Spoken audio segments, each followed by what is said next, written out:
Assalomu alaykum aziz qarindoshlar. Men Amerikaning Los-Anjeles shahrida yashaydigan Erkin Sidiq. Bugun 2025-yili 5-oyning 17 kuni shanba. 2 haftada bir qatim qilayotgan naq maydon videosini hozir boshlayman. Bugun so'zlaydigan jami 5 mazmun bor. Uniki birinchisi Uyg'ur Project fondi haqida. O'tganda bir necha qarindoshlar Uyg'ur Project fondiniki tor betida har oyda yana qiladigan ashtaq bir funksiyani qo'shsanglar bo'pti ekan. Ashtaq qilg'imiz bor deb bir qancha qarindoshlar shuna degan. Yaqinda shu funksiyani qo'shdik. Hozir tor betida kirsanglar bir qatim, bir oyda bir qatim yoki yilda bir qatim ashtaq qiladigan tanlashlar bor. Shunga menda so'ragan qarindoshlar hozir shu yerga kirib shuni qilaysizlar. Shuni deb qo'ydim. Yevropada bir singlimimiz bordi, u qarorliq Uyg'ur Project fondiga iyona qilayotgan. Yaqinda yana 3 oylik pulni biraqli berdi. Bu singlimizga ko'pdan ko'p rahmat. Shu yana pat yaqinda Dunyo Uyg'ur qurultiyining 3-qatimliq milliy kengash yig'ini ochildi Germaniyaniki Myunxen shahrida. Men bugun sal baldir bo'lsinmi Dünya Uyghur Qurultayını qizg'in tabriklayman va ularniki bu qatimki faoliyatining utuqliq bo'lishiga tilakdoshlik bildiraman. Bu qatimki shu yig'inga, Milliy kengash yig'iniga 20 dak tashkilotlar iqtisodiy jihatdan yordam qilibdi. Buni ehtimol keyin e'lon qildi. E'lon qilsa, uning ichida Uyg'ur Project fondi yo'q. Shunga men bir tushuncha berib qo'ydim. Biz Uyg'ur Project fondi o'tgan yil qaror ilib Uyg'ur Project fondiniki direktorlari yig'in xarakterlik faoliyatlarga Uyg'ur Project fondiniki pulini xarjlamaslik, yordam qilmaslik ashta bir qarorni olgan. Chunki bizniki pullarniki manbasi bilan iyona qilingan pul uni bir Uyg'ur projekti uchun ishlatamiz deb chiqqan bo'lg'achqa shu boshqa turlarga ishlataylik yig'inga emas deb shunday qaror qilgan. Şuna biz maqatimki yig'in tashkilotlarning ichiga kirmadik. Shunga bir tushuncha berib qo'ydim. Keyin qarindoshlar buni ko'rsa hayron qolmasin deb. Hayron qolmanglar. Yaqinda chet eldagi Uyg'ur jamoati ichida bo'lgan yana bir yaxshi cho'ng xush xabar. Singlimiz Rushan Abbas xonimniki bir kitobi chiqdi inglizcha. Sunmas iroda bir Uyg'urning erkinlik yo'lidagi kurishi degan bir kitob. Kitap taxminan qo'limga tegmadi, kitobni ko'rsatib qo'y desam. Men sizlarga hozircha rasmni ko'rsatib qo'yay. Xuddi o'tganlardan deb kelyapman, mushtaq narsalar chiqsa, buni qo'llash yuzasidan bo'lsa kitobni setib olib, Amazonda bir inglizcha yozilgan qarindoshlar boyiz qo'ysanglar, andan keyin kitobni setib olib, chet eldagi do'stlaringlarga so'g'at qilsanglar, obdan nasib bo'ladi. Bu bir cho'ng ish, Uyg'ur fojiasini dunyoga anglatish jihatidagi bir cho'ng ishlarniki birisi. Men Rushan Abbas singlimizni qizg'in tabriklayman va ajriga rahmat aytaman. Shu munosabat bilan deb qo'ygan yana bir ish bor, men shuni bir deb qo'ydim. 2 haftaniki oldida chiqargan videoni, meniki videoimni YouTube'da 3500 dan jiq odam ko'rdi. 3500 dak odam ko'rdi. Uni yoqtirib barmoq berganlarning soni 150 atrofida.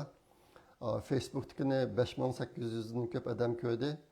Uningga barmoq berganlar 50 atrofida bo'ldi. Men bu videolardan pul topmayman. Shunga barmoq bu narsalarniki qandaqdir menga iqtisodiyatdan bir foydasi yo'q. Lekin bu narsa odamga zo'r ro'yi uzuq bo'ladi. Meniki videolarimni, har qatimliq videolarimni 10 ming yaqin odam ko'ryotdi. Ashta bo'g'ashqa bo'lsa barmoqni ayamay bersanglar, uning pul ketmaydi, u haqsiz. Barmoq berish va agishish haqsiz, uning pul olmaydi hech kim. Endi buniki bizga bo'lgan ilhomi zo'r. Shundaqla boshqa shu ko'rilmalarningki soni ko'paytirishda zo'r foydasi bor. Boshqalar buni ko'rgandan keyin bu bir qiymati bor narsa o'xshaydi deb boshqalarni qiziqib uni ko'radigan bo'ladi. Shunga shuni bir taklif qildim. Men 2005-yillardan keyin bir mezgil ishlab etib NASA'da ishlab o'tib, haftasiga bir parchadan uzun maqola yozib, vatandagi to'rlarga chiqargan. O chog'da har bir 50-60 tor betlarga chiqatdi ko'chirilib. Har bir tor betida ko'rganlar necha 10 ming odam ko'rdi endi. Ashta bo'lg'achqa shuniki intayin zo'r ilhom bo'lgan menga. Hozir o'ylasam, ashlarni qanday qilgan bo'g'aydim deb o'zim hayron qolaman. Ayni vaqtdagi ishlarga hayron qolaman. U maqolalar uzun, endi ishdan sirt har haftada bir parcha maqola yozish oson emas, ammo shularni qitganman shu chog'da. Hozir biz vatandan keldigan bu ro'y uzuqdan butunlay ayrilib qoldik. U kunlar hozir kemas ketdi. Ashta boshqa chet eldagi qarindoshlar va qotgan ishlarni biroz qo'llab qo'ysanglar. Meniki mush videoni chiqarishimga 2 kunlik damlash vaqtimdan 20 kun vaqtim ketdi. Kam degan chog'da. Ajit sindirib qotgan bo'lgan ekan, bu bir minnatdorlik bildirishim bo'ladi, qo'llab qo'ysanglar. Andaki bizga zo'r ilhom bo'ladi. Bu barmoqlarni ko'may, ashta qilsa odamniki ro'yimi sunib qoldi ekan ba'zilarda. Shunga bu narsalarni aymay qilib qo'ygan bo'lsanglar. Men degandek men bundan pul topmayman hargiz.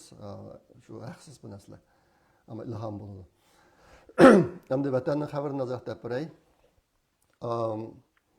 Yaqinda shu narqatimda vatanning xabarini shu Zumrat Davud singlimizniki Facebook chiqqan videolardan ko'ryapman. Endi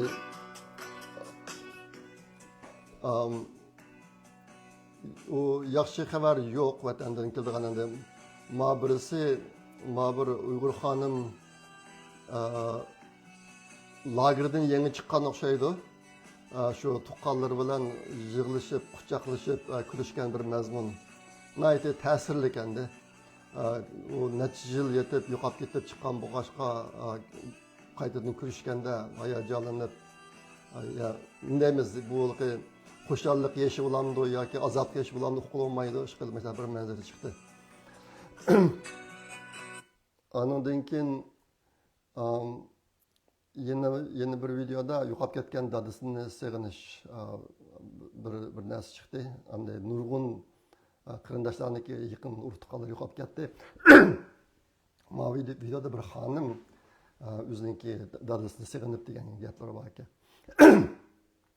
Ondan keyin Xitoy erlarga tegayotgan Uyg'urlar. Buniki videosi bor. Men uni ko'rsatmay bak ichinishliq. U videolarni ko'rsanglarmi Uyg'ur qizlariniki Xitoyga setilayotgan manzara bir videoda rasmiy shu setilayotganniki so'dlashayotgan ko'rinish bor hatto. Ondan keyin yana bir videoda bir Uyg'ur qizi bir Xitoyga tekkan to'yining jarayonidagi ba'zi ko'rinishlar qizning chiroyida hech qanday xo'shallikning asarimi yo'q. Setilganlar qizda mana setgan joyda. Ashta ko'rinishlar chiqibdi. Andan keyin yana bir videoda Uyg'ur bolalarining yo'qolib ketish ahvoli ko'rinishlari. Asosan o'g'il bolalar, 10 yosh atrofidagi o'g'il bolalar. Xitoylar bundaq o'g'irlashni hozir shularning ichki a'zolarini setib pul tepish uchun qilyapti buni. Ahvol aytib eg'ir. Yana bir yangidan chiqqan bir videoda bir qizni bir cho'ng minibusda kelgan Xitoylar shu minibusga besib ketmoqchi bo'lgan vaqtida bu qiz qechib qutulib qolibdi. Undan keyin sochlarga ma'lum qilibdi. Oxiri qanday bo'ldi uqmadim, ish qilib o'sha ahvollar hozir Uyg'ur qizini ko'p kunduzda ko'chada bulayotganlar gap. Ashta bir ko'rinishim chiqdi. Yana bir videoda bir 18 yoshlik xomush kesligiga giribtor bo'lib qolgan bola bir kunsi maktabga kechib qoldi ekan. Ma'lumi sinfga kirgan vaqtida ishini qishda to'g'izib qo'yibdi. Hamma bolalarning oldida to'g'izib qo'yibdi. U bola shada bir dam turib, o'sha yerda lamkin o'shini ketib yiqilib tushib, o'sha yerda jon uzibdi. 18 yoshli bola ekan.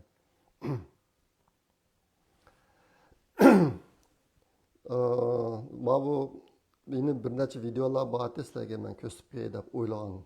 Ammo shu bak bu Uyg'ur qizning so'dlisini qilayotgan video ekan bu. Bu işni hozir bizning Adam 70. 这是马，这是 Oldu qağalarını göstermey. Bu bek echinishli ahvollar. Endi yaqindagi bir gapning ichidagi cho'ng xabar Trumpniki o'tir sharqdagi 3 davlatni ziyorat qilishi bo'ldi.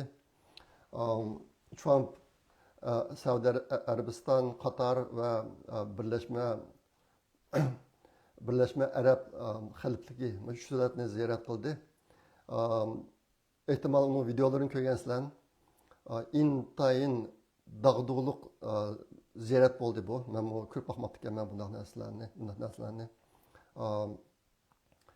Nayte ta'sirlik bo'libmi bu davlatlardagi podshoh ordularining kesilinish ahvoli, imoratlar ajoyib. Endi ular u yerda shunaqa narsalarning borligini bilardik, lekin ichiniki u darajada ekanligini men ancha uqmaykanman. Men burun Dubay, Abu Dhabilarga borgan, ammo undaq podshoh ordusini kiradigan fursatlar bo'lmag'achqa maqatim Trump berib shu yerda manga vaqtlar ko'rinishlar chiqdi. Ajoyib hashamatlik. Dünyanın başka yerde tepilmaydigan derecede hashamatlik. Ondan keyin bu üç davlatdagi arablarmi Trumpni eng yuqori darajalik mehmonlarni kutadigan usulda, shaklda kutdi bu qatim. Undami burun ko'rib baxmagan ahvollar hali jiq uning ichida. Bunun hammasini men yerda videosini ko'rsatib bo'lmayman men. Agar xohlasangiz o'zingizlar ko'rib baxsanglar bo'ladi. Shuning uchun birini ko'rsatib qo'yay. Ma u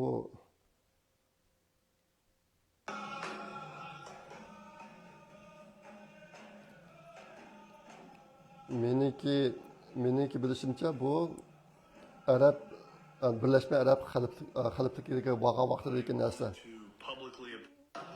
Hayron qolganim ma qizlar chechida usul o'ynagan ko'rinish.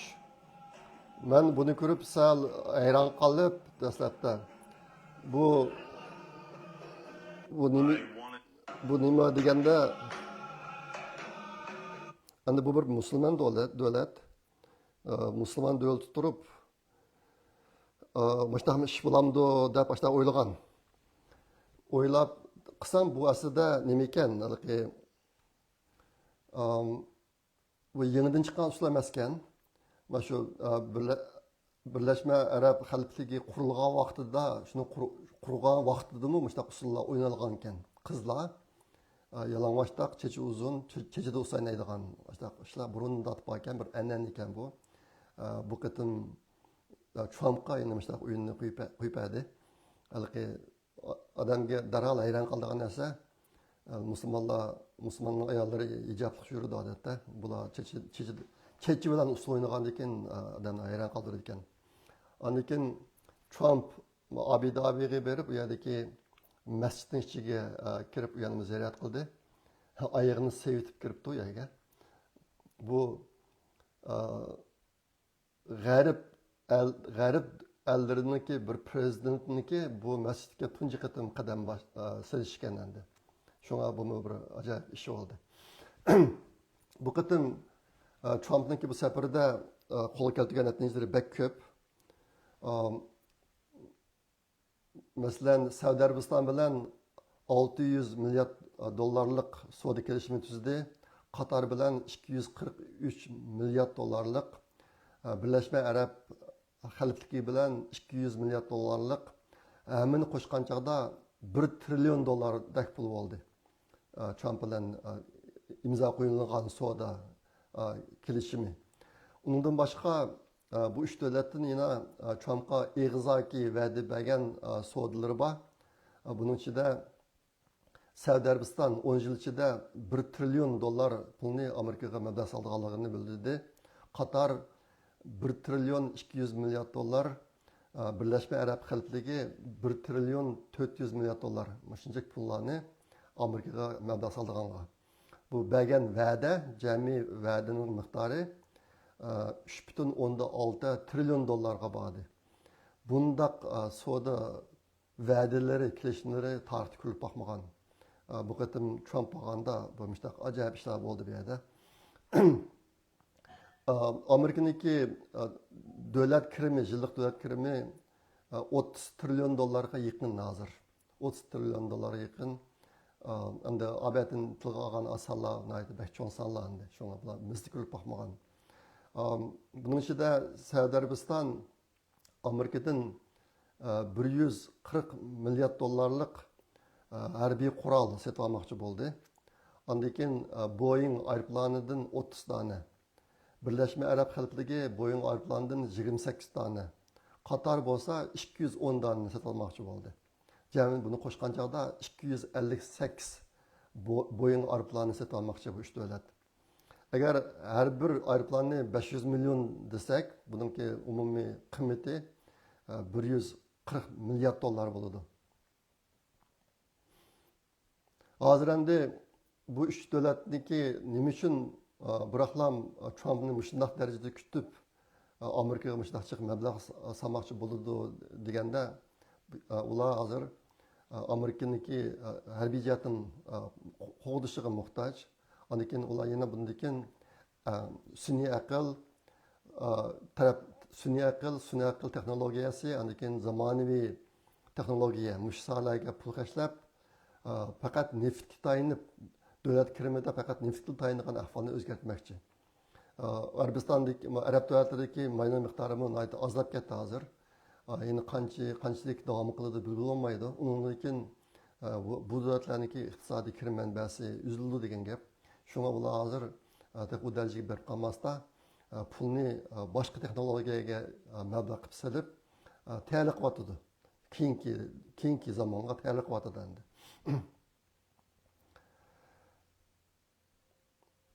Ondan keyin bu qitim nihoyatda kishilarni hayron qoldirgan ishonchida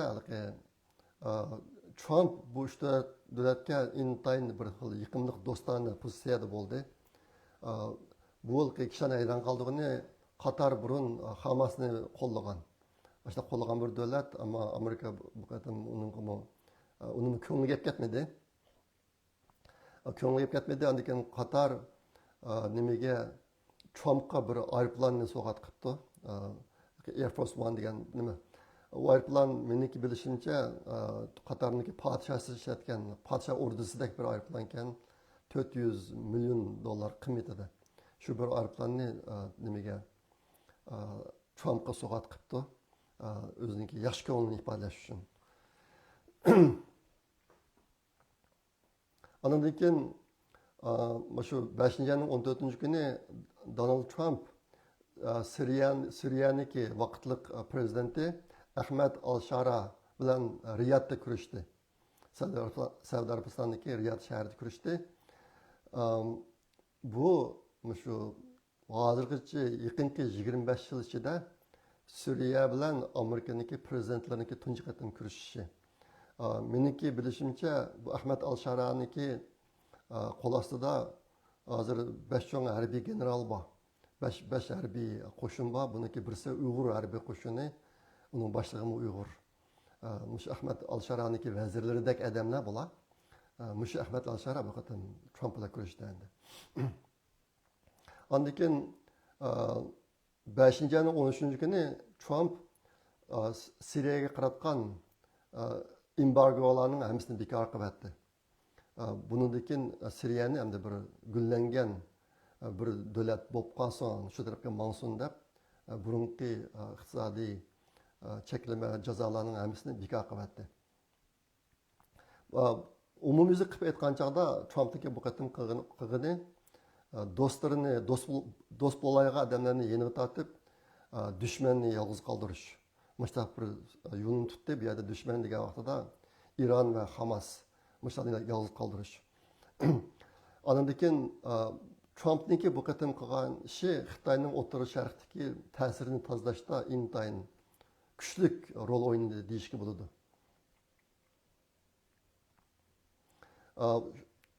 Buniki bir misoli shu neft savdosida Xitoy puli ishlatishini butunlay bekor qilish. Mushayatda intayin kuchli qadamdan birisini oldi. Buniki ozroq hikoyasi bor. 1971-yili Nixon Amerikaniki prezident vaqtida Amerika dollari bilan oltinni ayırıp etken bir-birisinden. Ondan burun dollar bilen altın bağlangan bir-birisiga. Amerika taqatqan qancha pul taqatsa, shu pul qiymatidagi oltin miqdori bor, oltin bor Amerikada. Ashta qilib kelgan 1971 yillik. Lekin 1971 yilga kelgan vaqtida oltin yetishmay, dollarni yo'lab turadigan oltin yetishmay, shuninglar Nixon boshqasini arib etgan. Shuningdan keyin dunyoda zo'r andisha bo'lgan. Agar dollar o'ziniki dunyo puli bo'lish qiymatini yo'qotib qo'ysa, qanday bo'lib ketadi degan.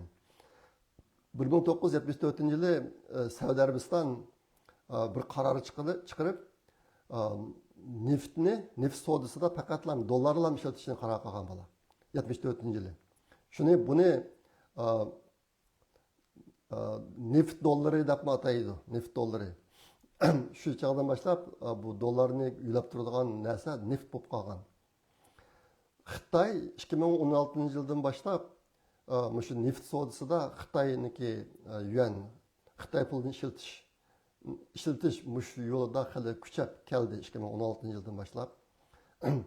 Shu O'rta Sharqni besim ishlatib, ular to'la suhbat o'tkazib, Saudiya Arabistoni besim ishlatib degandek. Ondan keyin amal muvaffaqiyatli bo'lmadi bu ishi.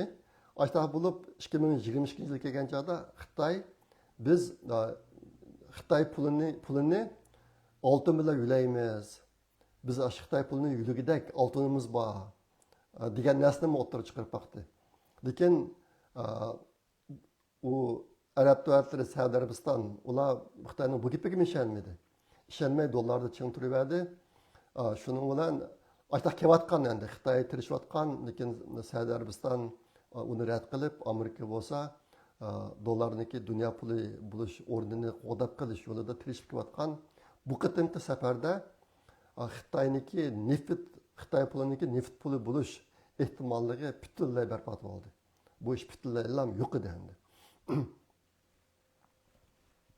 Endi Amerika Saudiya Arabistonga nurg'un qurollarni sotyapti hozir, sotadigan bo'ldi bu qatim.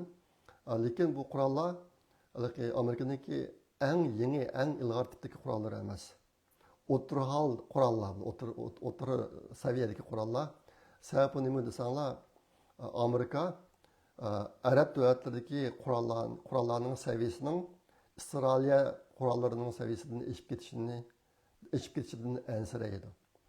Bir kun ishlar o'zgarib, shamol ta'til chiqib qolsa, Arab davlatlari birlashib Isroilni bilan qo'ytadi degan andish bor. Shunga garchi bu yerdagi pul qiymati zo'r bo'lsa-mu, bu Arabistonga bergan qurollar masalanga Amerikaning eng yangi quroli emas. Masalanga bu qatim Saudiya Arabistonga berdigan Amerikaningki Suqash aeroplanlarining ichida F-35 degan aeroplan yo'q. F-35 degani hozir Amerikaning eng yangi tipdagi aeroplani, urush aeroplani buni bermadi. Endi shunday qilib bu qatim Amerika Suriya bilan do'st bo'lib, Husayniki nimasini hujumlarini to'xtatib, Hamasning qo'lidagi Amerikaliklarni qutqizib chiqdi. Guruhga borgan Amerikaliklarni qutqizib chiqdi. Hammasini bir hafta ichida qilib bo'ldi bu. Lekin bu qatimki shu ishlarniki bir alayligi ishlarni qilishda Donald Trump bu qatim Isroiliyaga hech qanday ishni maslahat solmadi. O'z oldiga qilaverdi. Ularniki qo'shilishni elish, dakna ishlar qat'iy yuz bermadi. Endi bu qatimki bu Trumpning tutqan yo'li, Trumpning tutqan yo'li shu holatda butun kishilarni ta'sirlantiryapti. Bunun ichida Trumpning do'stlari bor, Trumpga qarshi odamlar bor. Masalan, Amerikadagi demokratchilar, medialar, burun fursat bo'lsa-lamkin Trumpga hujum qilganlar bu qatim bir ishga eg'iz bo'lsa-mu maqtashga majbur bo'lib qoldi. Trumpniki bir hafta ichida qilgan ishlarga nisbatan. Endi Trump bu qatimki safarda o'ziniki shu sunniy islomga tava kishilarni qo'llaydiganligini ifodaladi bu safar jarayonida. Masalan, Saudiya Arabiston, Birleşme Arap Halifligi, Katar bu devletlerin hepsi Sünnilendi. Hozirga qadar Amerika shu O'rta Sharq bilan munosabat qilgan chog'da Sunniylar bilan Shiyalarniki o'rtasida tenglik saqlashni bir prinsip qilib kelgan. Lekin bu qatim bu prinsip buzildi endi. Andikin shu Trump yana Sunniy musulmon davlatlarini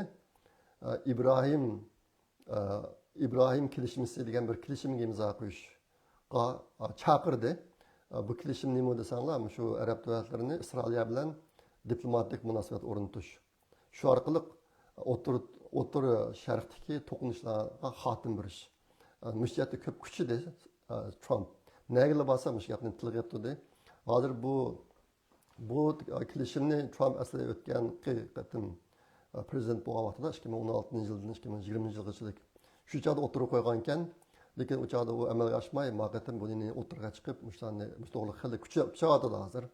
Ashta bir kelishimga imzo qo'yg'izib, bu davlatlarni shu orqali arab davlatlari bilan Isroiliya o'rtasidagi jidal mojaroni butunlay to'xtatish mushayati kuchayadi. Andan keyin Trump İran'a bir oxirgi bir nima taklifni birisini berdi. U nima degan chog'da chaqariq harakatga o'tinglar dedi. Chaqariq harakatga o'tinglar, hozirgi fursat bor. Agar hozir harakat etmasanglar, sizlar uchun intayin sizlar yomon ahvolga kelib qolsizlar endi. Bu yoki yomon ahvolga kelib qolsizlar degani sizlarga hozir ishlarni tinch yo'l bilan hal qilish fursatlarini berdim. Agar bu yo'lni tanlamasanglar, shunga qurolga o'taman deganda haq gap bor endi. Qurolliq bir taraf qilishga o'taman deganda haq gap. Bu yerda Trumpniki asosiy degani Ironni yadro bombasi yasashdan butunlay voz kechish. Agar shuni qila olsa, yadro bombasidan butunlay voz kechsa, Amerika Ironga qaratgan embargolarni bekor qo'yadiganligini. Buni dedi. Buningga nisbatan İronniki bir cho'ng davlat rahbarimi to'sa bildiribdi, mana qabul qilganligi yadro qurol, yadro bomba programmasini butunlay to'xtatganligi, buni qilganligini xalqaro kuzatuvchi tashkiloti kelib kuzatsa bo'lganligini o'tirib qo'yibdi. Bu ishlar oxir qanday bo'ldi qo'ymaydi. Herhalde bu jihatimi Amerika İran munosabatidami bir yenilik bor bu qatim. Yenilik bor. Bundan oxirat chiqmaydi.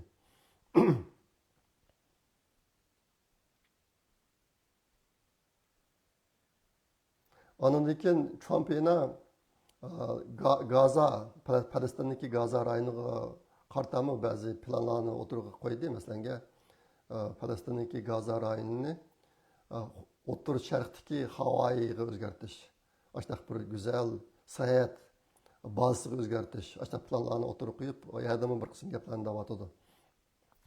Bu ishlarniki oxiri qanday bo'ldi qo'ymaydi. Ishqilib ashta chiroyli gaplar bor, o'tirib chiqyotadi. Ondan keyin yana bir ish, buningdan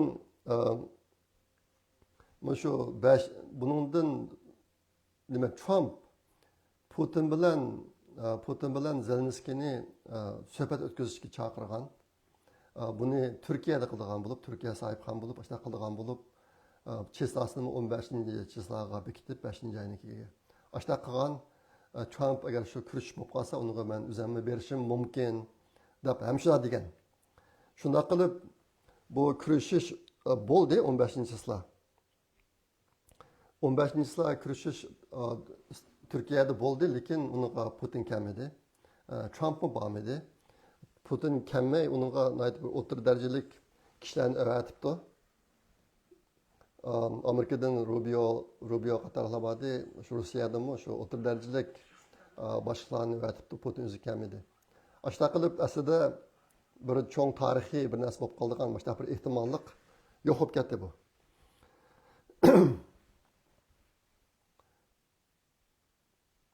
Endi bu ishga qarata Yevropa Birligi intayin xafa bo'ldi. Aslida Yevropa Birligi buni positsiya degan, agar Putin kelmasa, biz Rossiyaga qaratgan har xil jazolarni ham kuchaytiramiz degan. Agar Putin yolg'onchilik qilib qolsa deb, Putinni dastlabda o'zining kelganligini degan bir haftadan burun, ammo bu qatim kelmadi. Anda şunun bilan Yevropa Birligi Rusiyaga qaratgan jazolarni kuchaytirganligini o'tirib qo'ydi.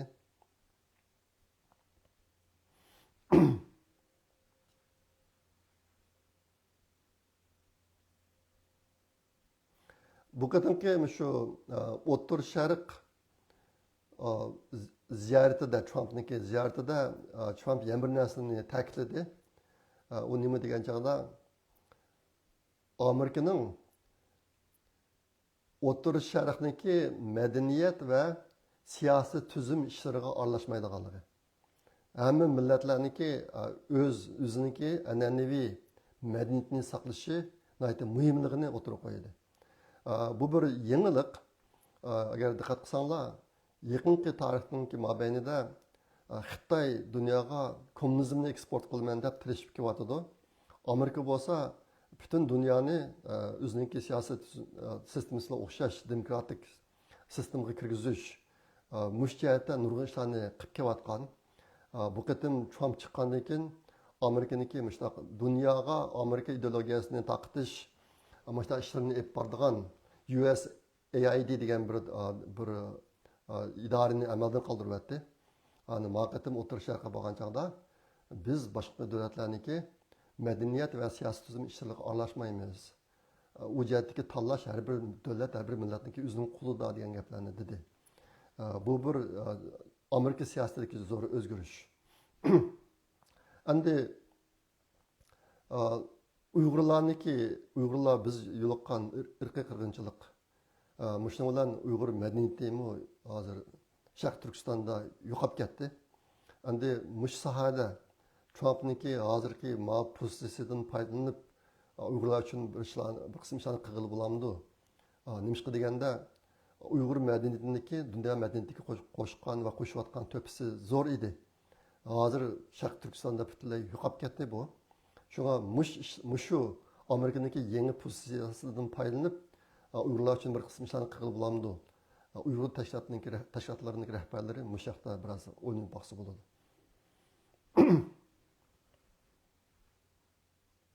Endi bugun to'xtaladigan 4-mazmun yaqinda Amerikada chiqqan bir xabar. U nima desanglar, Trump bir yangi ma'muriy buyruqqa imzo qo'ydi. Amerikadagi doktor retsepti yozib berib, og'il bo'ladigan dorilarniki masalasi to'g'risida.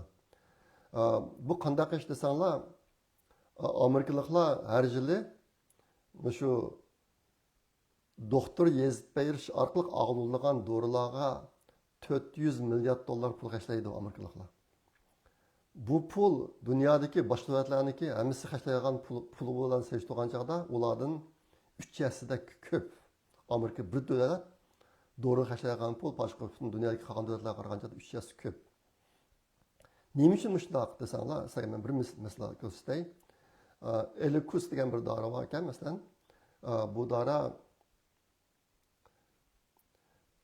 qon tomirlarining to'silib qolishi va shamol tegib qolishiniki oldini oladigan, ashdan ishlatadigan bir dori ekan.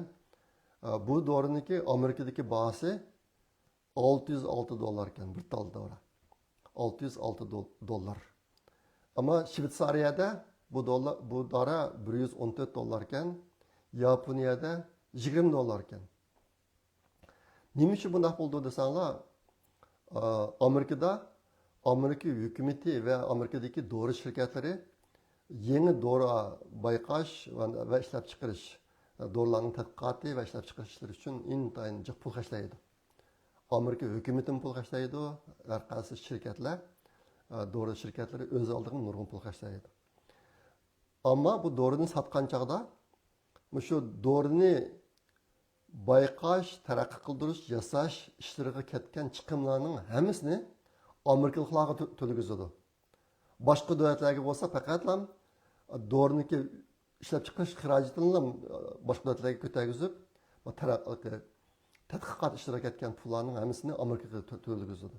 Ashta boshqa men abayatim degandek, ashta dori bahasida intayin cho'ng farqi bor. Trump shu yaqinqi muxbirlar kirish jarayonida yamir dorini misol oldi. bir sinizlikdan urxultadigan dori. Uning bir yaqin do'sti bor ekan, u doriniki bir tilini Amerikada $1300 aldı ekan. Angliyaga borsa $88 ekan dori. O'xshash dori. Dorining sifatida hech qanday farq yo'q. Shuning bilan Trumpga telefon qilib debdi bu ishni.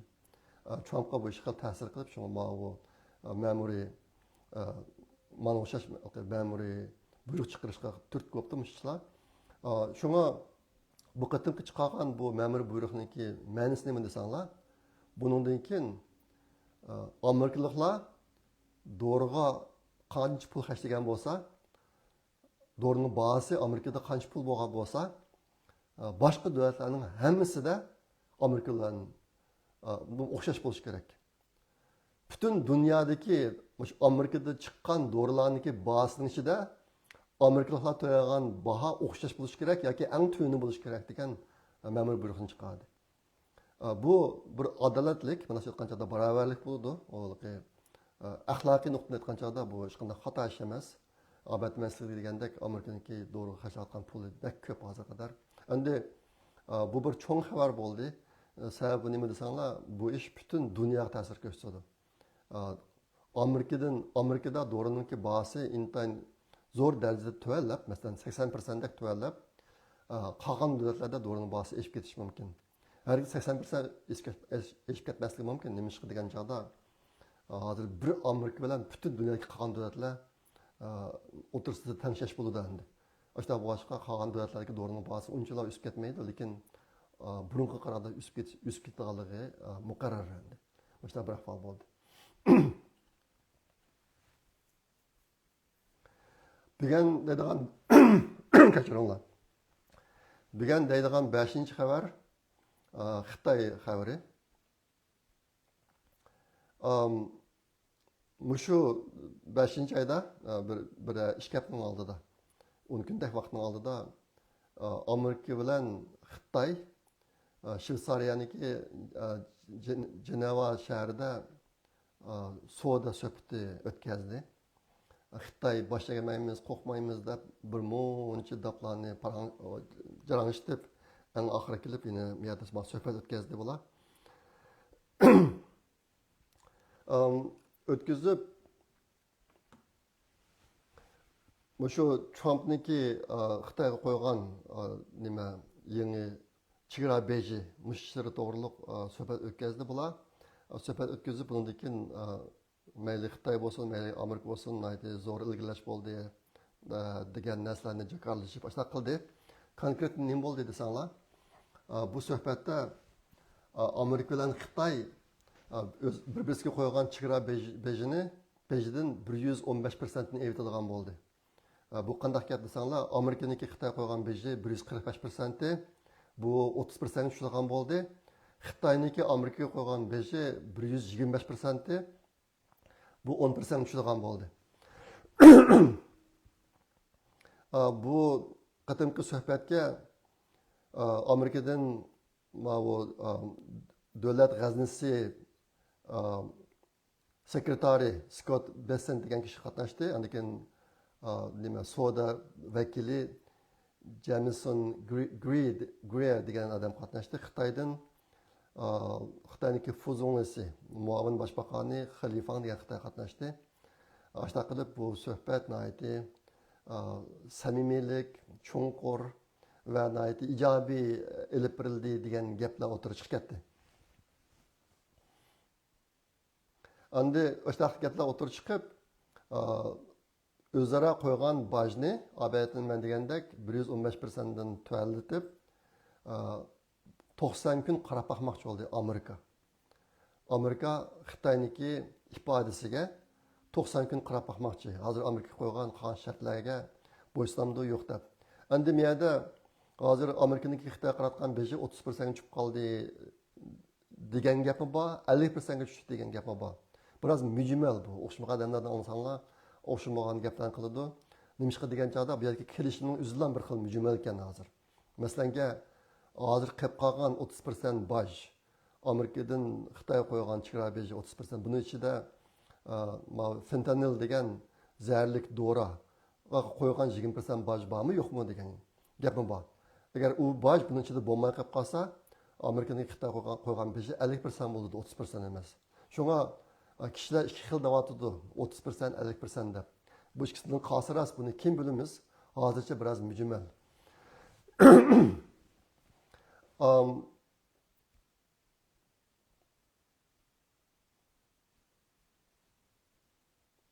Lekin endi bu yerda bu kelishimlar Xitoy bilan Amerika o'rtasidagi jiddiylikni biroz pasaytdi. Pasaytib 90 kun biroz ahvollar biroz yumshoqroq, uncha jiddiy emas bo'lgan bo'ldi. Lekin kishilarniki asosan Xitoyniki bu 90 kun ichida o'zgaradiganligidan umidi yo'q. Lekin hozir bu ishda eng ahmoqlik qilayotgani yine Amerika hukumati bo'lib qo'yadi. Amerika hukumati men o'tgan sizlarga degandim, Amerika hukumati ichidami Xitoyni eng tushunmaydigan odam Trump bo'lib qo'yadi. Masalan, Trump bu qatamina bir qancha yerlarda Xitoy o'z davlatini Amerikaniki savdosi uchun butunlay echib tutadigan bo'ldi dedi masalanga.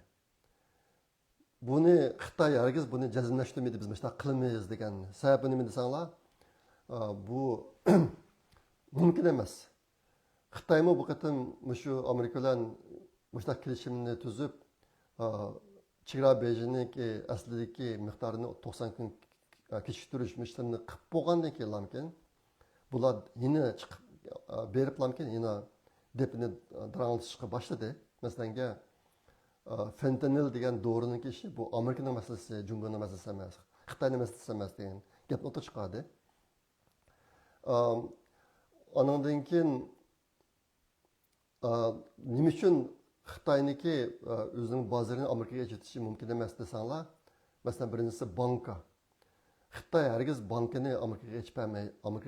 Amerikaning banklariniki Xitoyga kirishiga yo'l qo'ymaydi. Sababi nima desanglar, agar Amerikaniki banklari Xitoyga kirsa, Xitoy fuqaroligida Xitoy bankasiga pul qo'yadigan odam chiqmaydi. Hozir qo'ygan pulni ololmay bankadan nurg'un voqealar bor Xitoyda. Agar Amerikaning bankasi bo'lsa, hammasi Xitoyning bankasiga qo'ymay, pulni Amerikaning bankasiga qo'ydi. Ondan keyin xabarlashish, tashviqot. Xitoy hargiz tashviqot ishida Amerikaga yo'l qo'ymaydi. Masalan, hozir qadar Google, Facebook, Twitter degan narsalar hech qaysi Xitoyda yo'q. Ichilmaydi. Buni qattiq kontrol qilib keldi. Bu narsalarni Xitoy mangu ish bermaydi Amerikaga. Yana birisi nashriyat ishlari, masalan, kitob, gazet bu degan narsalar. Bundaq narsalarni hargiz ijratmaydi. Shunga Trumpning degan Xitoy o'zining bozorini Amerikaga butunlay ichib beradigan bo'ldi degan gap Xitoy jazmlashtirmaydi, ham bu mumkin emas. Qaysi darajada ichib berdi, bu to'g'rilikmi hech qanday konkret bir narsa yo'q hozir. Qisqasi, Trumpningki Xitoy haqidagi umidvorligininki asosi yo'q. Trump yeni xatolashyotdi, Amerika yeni xatolashyotdi, Xitoy yeni o'ynayotdi. Hozir shu butun ishlarni kechiktirib Trump chiqib ketishidek Xitoy yana boshqa o'yin o'ynashga tayyorlanyapti deb o'ylayman. Bu bir intayin ichinishli ahvol. Har qatim Amerika va boshqalar biroz Xitoy to'g'riliq bir to'g'ri yo'l tutay desam o'zgarib ketadi. Xitoyniki hilmikirga taqabul turamaydi bu davlatlar. Hozir Amerika mu shuna bir ahvolga duch keldi. Hatto shu qatimki Jenevadagi suhbat jarayonida Amerikaniki davlat xazinasi sekretari Scott Bessent shekar apiribdi, bir qachida shekar apirib, manchilik fentanildan manchik bo'lsa manchikadanni o'ltirdi, manchik bo'lsa manchikadanni o'ltirdi, manchik bo'lsa manchikadanni o'ltirdi deb shu yerda ko'rsatib turib qilibdi suhbatni. Fentanil to'g'riliq gapga vaqtida. Buni Xitoylar bilmamda. Xitoylar bularning hammani hisoblab Amerikaliklarni urush qilmay turib o'ltirishniki eng isli qurolli mushkelligini bilib turib, davlatdan mablag' solib, davlatdan urlashtirib, davlatdan butun Amerikaga agressiyani yo'llarini tepib chiqarib, boshqa qilayotgan ishni bu Amerikaniki boshlig'i shekarni ko'rsatib turib tushuntirishning hojati bormi? Intan uchiga chiqqan ahmoqlik. Xitoyni tushunmaganlikdan bo'lyapti bu ishlar. Adamlıkı bizler bu derslerini koysak çilap duramayı ketimiz. Bu Amerikalılarınki sadılıkka qarab, Xitaydan aldığındaki sadılıkka qarab.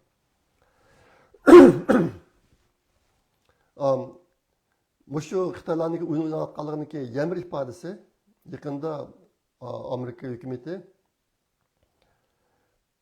Xitaydan Amerikaga kirayotgan kunlardan to'q chiqaradigan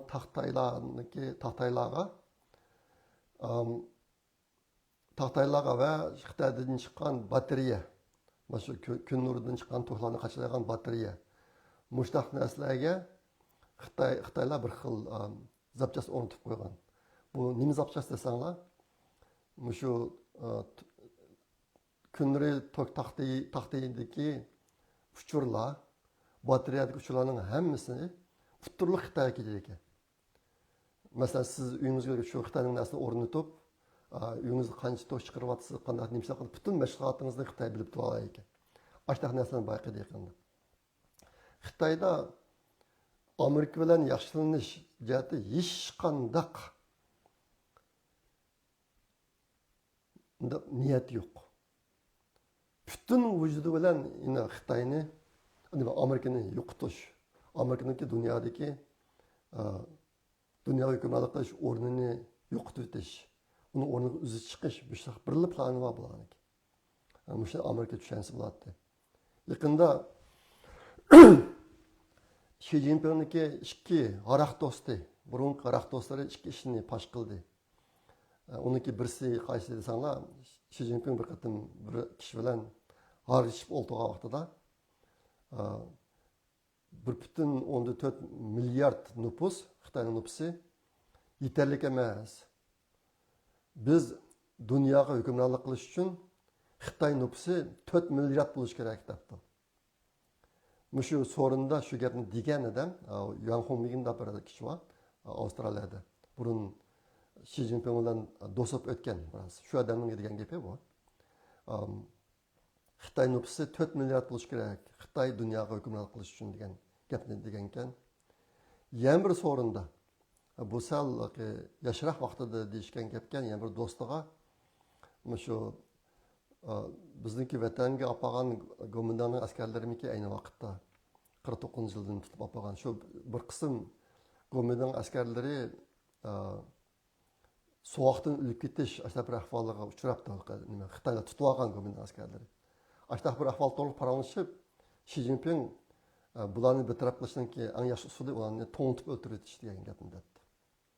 To'ntib o'ldirsa hech kimga gapmi kelmaydi, tabiiy ofatdan o'lgan degan gap kelmaydi.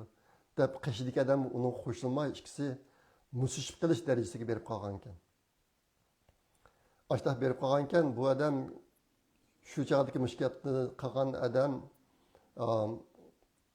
bu bir o'lkaning boshlig'i bo'lib ekan.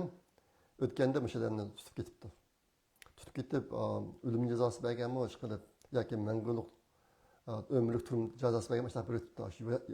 Ballık vaxtidagi do'sti, o'zi bilan urushgan do'stiga ashta bir jazoni berib o'tibdi yaqinda. Mushta gaplar o'tirib chiqdi. Gomindanning askarlarini to'ntib o'tirish eng yaxshi usul degan Xi Jinpingni Sharqiy Turkistondagi Uyg'urlarning yerini qanday bir taraf qilib etishni o'tirib qo'ygan Xi Jinping o'xshash odam. Ma'noni bog'lasa, bu insonning ne kadar vahşi insan ekanligining ko'ngili bo'ldi. Bu insonniki Amerika tutgan pozitsiyasi mabatni men degandek, lekin mush narsalarni Amerika tushunib yetib olmayotdi.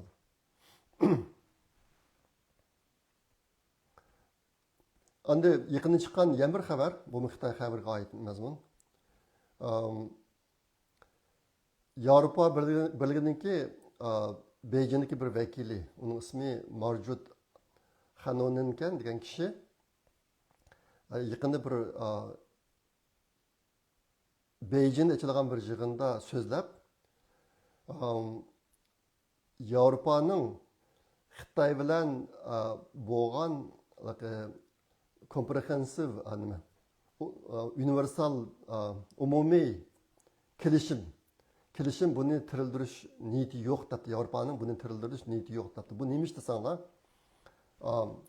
Xitoy Uyg'urlarga irqiy qirg'inchilik olib qolgandan keyin Yevropa Birligidagi bir qism parlament a'zolari Xitoy Uyg'urlarga irqiy qirg'inchilik qildi degan narsani o'tirib qo'ygan, e'tirof qilgan buni. Pusyabl degan Yevropada. Pusyabl degandan keyin Xitoylardan Pusyabl degan va Xitoydagi bir qism amaldor va shirkatlarga jazo qo'llangan Yevropa Birligiga. Jazo qo'llanganda Xitoy bundan o'chilish sifatida 5 Yevropa parlamentiniki a'zosiga jazo qo'llandi. Ular Xitoyga kasb bo'lmaydi, u bu degandek jazo qo'llandi. Ashta qilgandan keyin mavu umumiy kelishim Yevropa Birlashmasi bilan Xitoy o'rtasidagi umumiy kelishim bu suhbat davomlashayotgan bir jarayonni Yevropa Birligi to'ntib qo'ygan. Uyg'ur masalasi tufaylidan to'ntib qo'ygan. Bu qanday kelishim ekan desanglar, Yevropa Birligi keyingi 20 yildan keyin uqmayman chiqib, har yili Yevropa Birligi Xitoyga 100 milliard dollar mablag' soldigan ashta bir kelishim ekan bu. Buni to'ntib qo'ygan. Yaqinda Xitoylar Yevropani o'ziga tortib, birlikda Amerikaga taqobil turish uchun Yevropa Birligi bilan biz deydi Xitoyni o'zini deydi. Har ikki taraf bir-birimizga qo'llangan jazoni bekor qilyapti deb e'lon qildi. Xitoyniki 5 parlament a'zosi qo'ygan jazoni bekor qilganligini va Yevropa Birliginiki Xitoy qo'ygan jazolarni bekor qilganligini e'lon qildi Xitoy.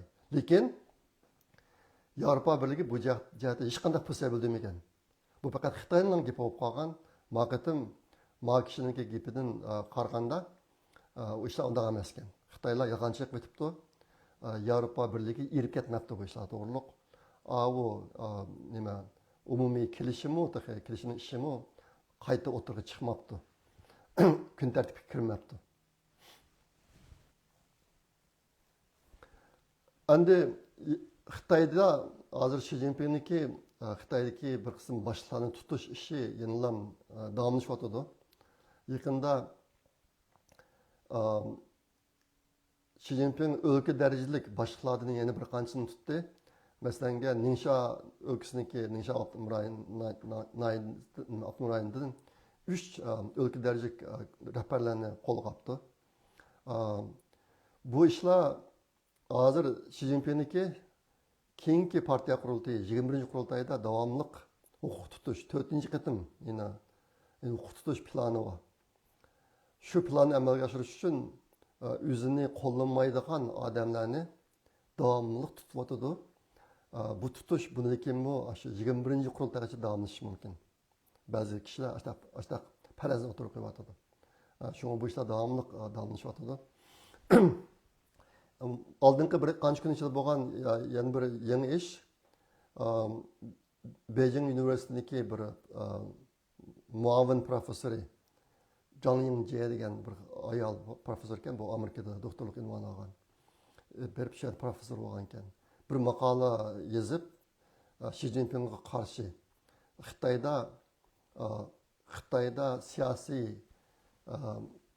islohot ep bormasa hozirgi hokimiyatni saqlab qolish yoki qutqizib qolish mumkin emasligini o'tirib qo'yibdi.